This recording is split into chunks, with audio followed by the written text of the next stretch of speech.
I'm Dennis Ward, filling in for Sierra Bettens. This is APTN News in Focus. This week, a discussion on Métis identity and controversy.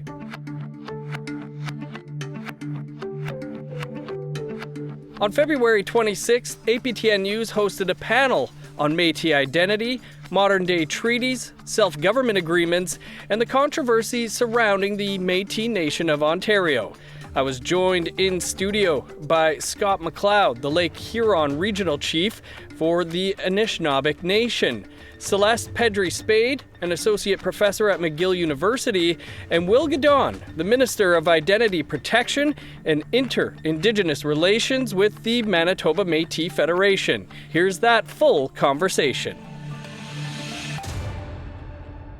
Thanks to you all for being here. Of course, representatives from the Métis Nation Ontario were originally going to take part here, but decided last week to pull out of the conversation. We did get a statement from MNO, and I'm going to read it all here now in full. And I quote, "This is not a battle between First Nations and Métis peoples. Our communities have long-standing relationships, and we will not participate in formats designed to deepen divisions manufactured by political agendas.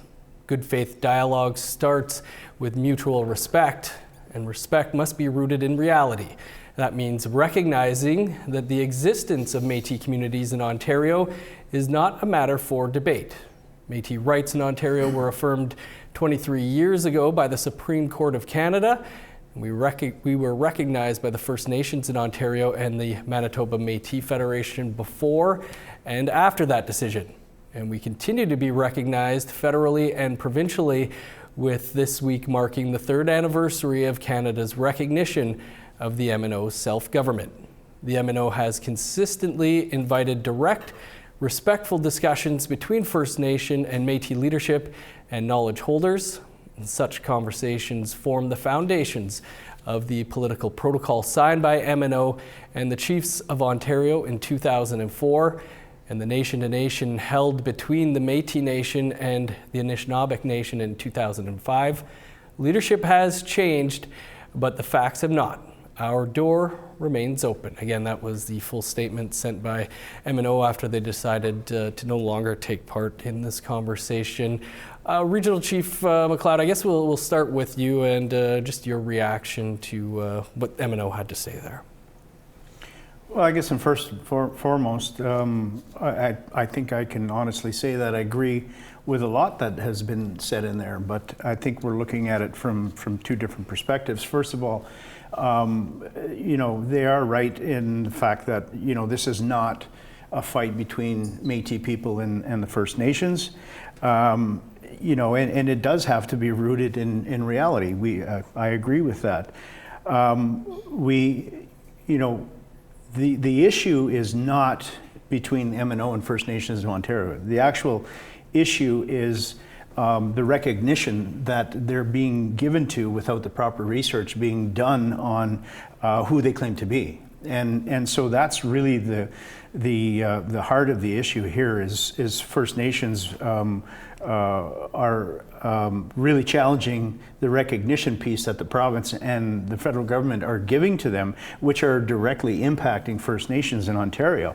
And a lot of this is based on unverified claims by the MNO, which are being readily accepted by the province and the federal government without any verification or fact checking or research done, which First Nations have taken the initiative in Ontario to do a lot of that research, which shows that the existence of Métis in our territories were in fact non-existent.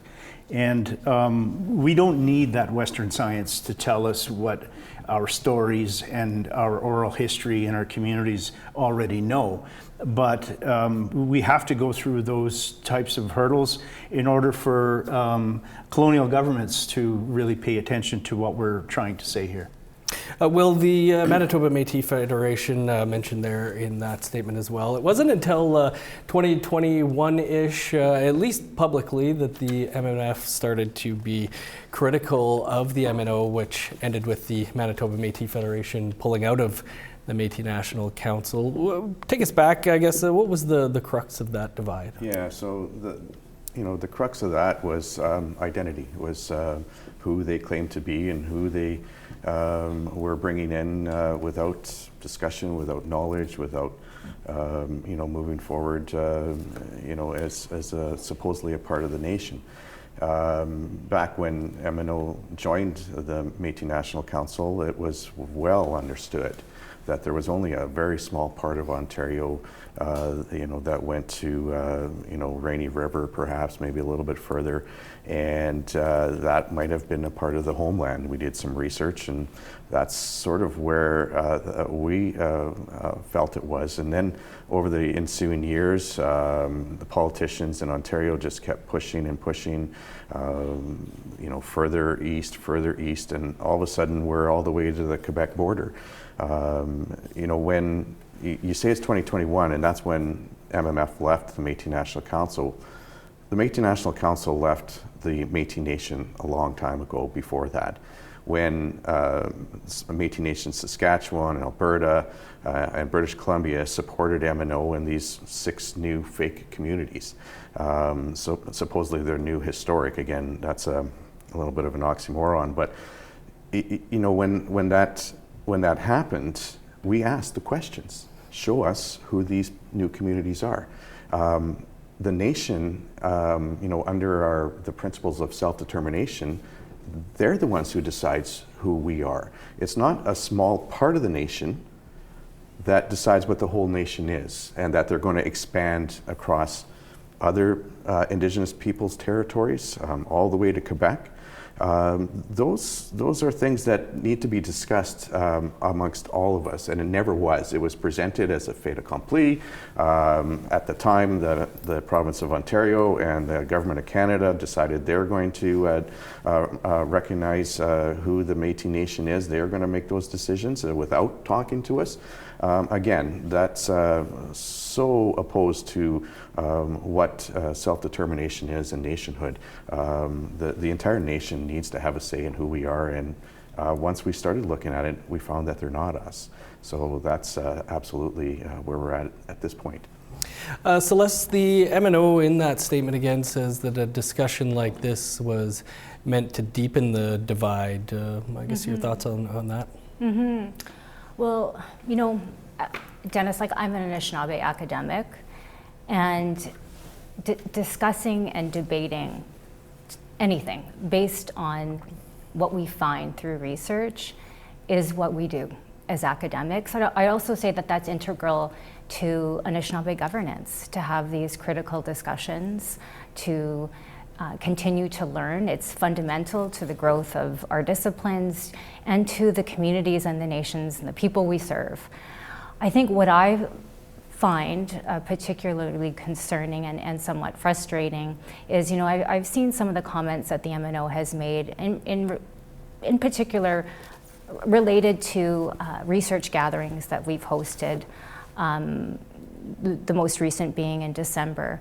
There was a very large gathering that brought together over a dozen academics from University of Toronto, McGill University, University of Ottawa, and so forth, to again present the research findings related to the 2017 recognition and the existence of Métis historical communities in Ontario. And I've read the comments referring to academics as self-proclaimed academics spreading rhetoric. And it's so unfortunate, because I think there's a real missed opportunity to simply respond to the research. It's there, it's open, it's public, it's accessible, and I think that's what researchers do. It's what people with integrity do. Speaking of rhetoric, Chief McLeod, the MNO put out a video last year, I believe it was from a conference here in Winnipeg in 2024, where they said that you had belittled and bullied Métis youth during those your speech there. I guess, did you want to respond to those accusations? Yeah, for sure. And I guess in the same thread that Celeste spoke of, I mean, you know, instead of responding to the facts that were shared at that conference, they took something out of context and tried to paint us as, and these are the terms that were used by the MNO in previous events, such as the research forum that was in December, that, you know, anti-Métis, hate mongers, bullies, lateral violence, these kinds of things. And instead of responding to the facts that are presented, this is how it's responded to. And the simple, I'm not going to you know, shy away from the fact that what I said was posted in that video, because everybody can see that. However, it wasn't an admission of something that I did. It was a factual statement that I think everybody at this table can agree, as well as Margaret Froh could probably agree to, is that it is hard to tell any youth something that they've been told as a lie their entire life. I don't think there's anything wrong with that statement. It doesn't mean that there's some traumatized child on the other end that I spoke to. I was speaking in factual terms. And so to take that and try to paint us as these anti-Métis hate mongers, bullies, that kind of thing, is really just showing that they can't challenge us with facts and their own research. That has to, you know, devolve into those types of comments. Will, I think we can all agree that you're a pretty passionate guy here, including online. I think I've probably been on the receiving end of some of your passion a few times, but I guess, you know, what are your thoughts, though, on the discourse? Well, you know, first of all, it's, you know, we're talking about issues that are going on in Ontario, and I absolutely appreciate being on a panel with Scott and Celeste. It's, you know, it's a great opportunity to be able to talk about this. But it is curious, you know, that the excuses that have come out about why Tony Belcourt and Mitch Case can't be here, you know, it's kind of incumbent on them to tell their side of the story. If it's got so much weight, then maybe they should be here telling it themselves. I was there when Scott said those things, and I agree with him 1,000%. When the real crime that happened here, or happened in Ontario, is that you've got leadership in the Métis Nation of Ontario that are telling their membership, their youth, that there's something that they're not. So it starts with the lies that MNO is giving to these youth, that they are Indigenous, that they're Métis, when they are clearly not either one. There's no connection to the Métis Nation. Being mixed is not the only thing that it is to be Métis. We are a distinct Indigenous nation. And you know, it is a smokescreen, like Scott was saying, that it's not addressing what was actually said. It is trying to demonize somebody for actually standing up for these youth who are being lied to by the Métis Nation of Ontario. Celeste, any concern, I guess, around the discourse, the rhetoric around this, and the potential impacts on youth and others? Yeah, I've thought a lot about this. And I think about it from my own lived experience. I'm a community member of Lac du Mille Lac First Nation, which is just west of Thunder Bay. And I think about my own family, and this is the history, not just our experience, but of a lot of the families. And it's been decades of our families piecing ourselves back together, because we've experienced all displacement from our homelands, the 60s scoop, intergenerational survivors of the 60s scoop.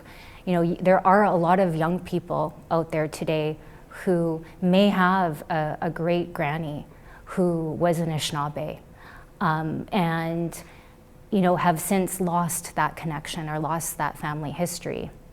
So what concerns me is that when there's a corporation like the MNO that comes along and presents this narrative that, well, this person belongs to something else, it actually interferes in the real restorative and reparative work that our First Nations, our communities have been doing for quite some time.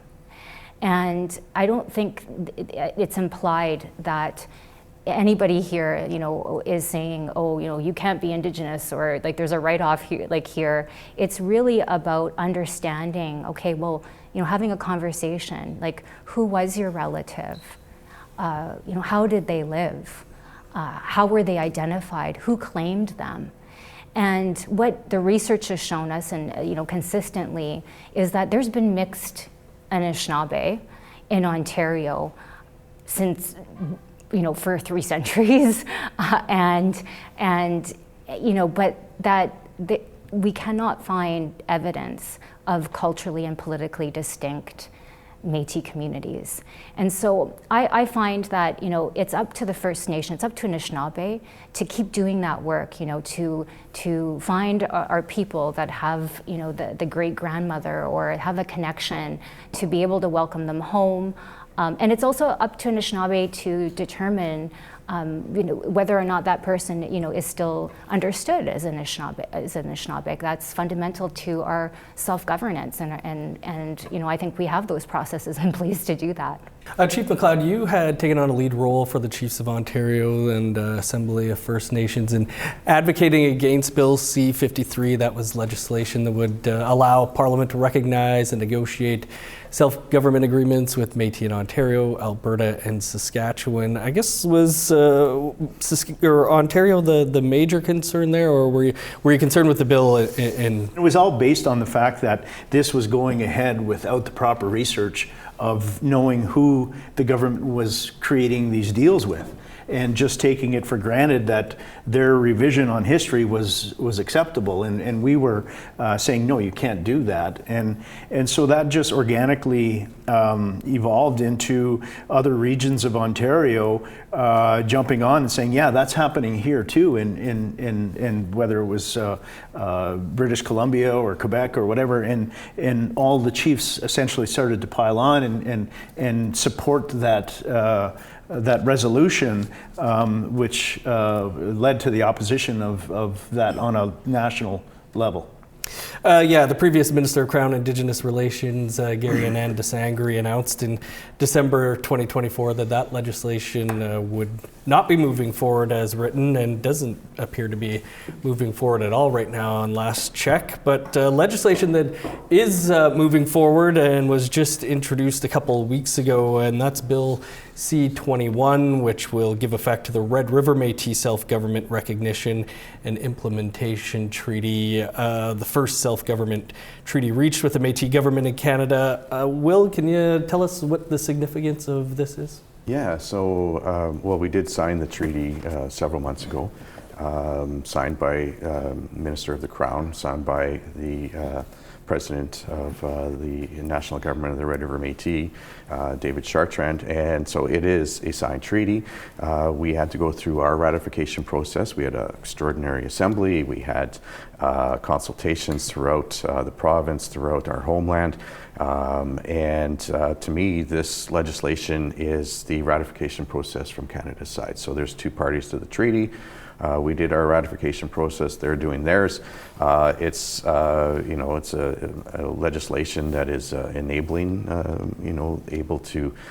Sometimes government needs to have direction on how to do things properly, and that's what this is. So, we're looking forward to seeing it in the first, second, third readings, and committee, Senate will be there to discuss and make sure that all of the correct information is there for those decision makers when they ultimately go to vote for it. Chief McLeod just recently introduced this legislation, but as Will's saying, it's been talked about for a while. Are chiefs in Ontario concerned with this? Well, the chiefs of Ontario, I mean, we stay in our lane when dealing with issues that impact our territories and our communities. We fully recognize the autonomy and authority and jurisdiction of First Nations in other parts of Canada that are free to position themselves how they wish.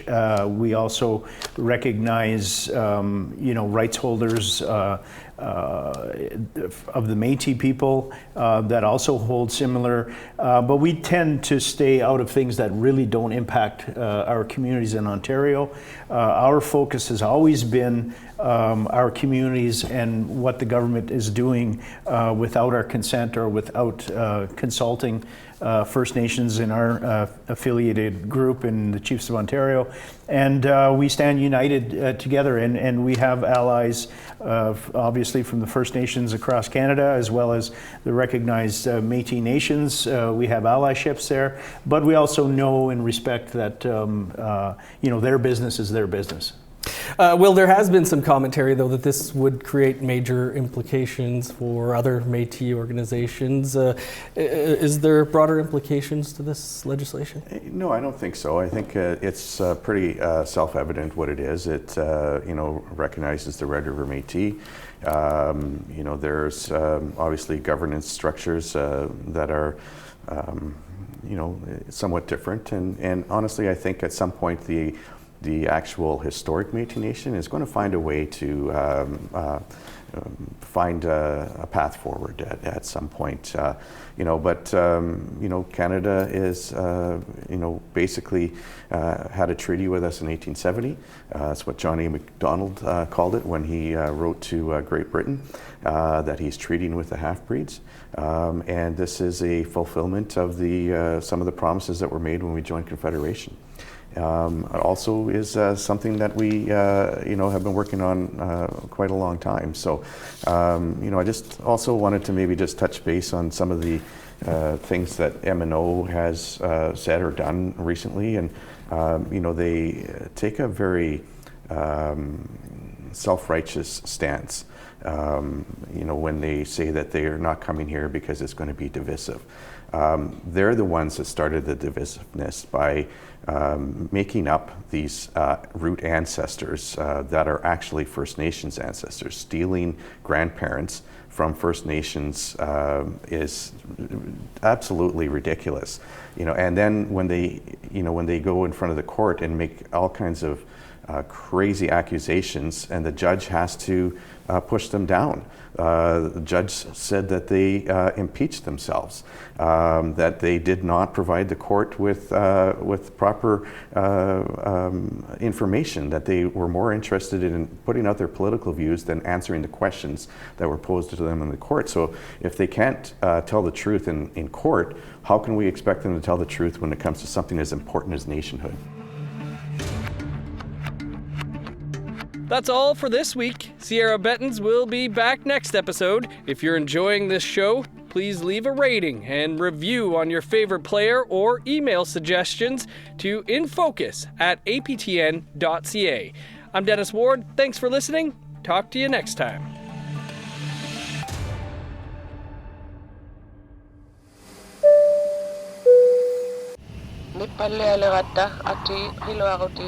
APTN presents a captivating journey into the heart of the North with our latest podcast, The Place That Thaws.